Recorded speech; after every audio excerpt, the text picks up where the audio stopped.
আজকে আমি হচ্ছে সর্ষে বাটা দিয়ে মাছের তেল ঝাল করেছি, সেইটাই শেয়ার করেছি। মাছগুলোকে পরিষ্কার করে ধুয়ে নিয়ে লবণ হলুদ মাখিয়ে দিয়েছিলাম।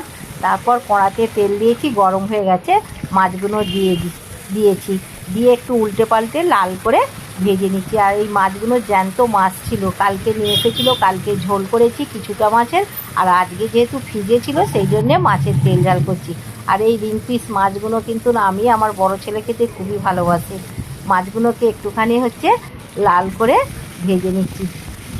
আমরা একটু লাল করে একটু কড়া মাছ খেতে ভালোবাসি, সেই জন্য লাল করে ভেজে নিলাম, তুলে নিয়েছি।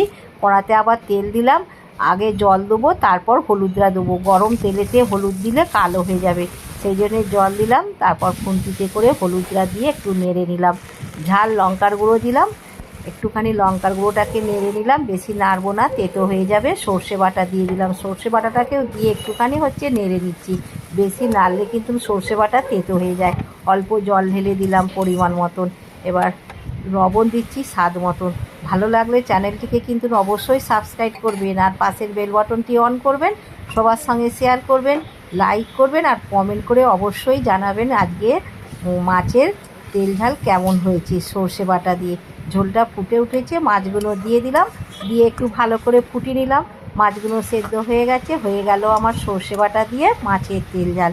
এবার আমি ঢেলে নিচ্ছি। এখানে ঢেলে নিয়েছি, কত সুন্দর দেখতে লাগছে দেখুন।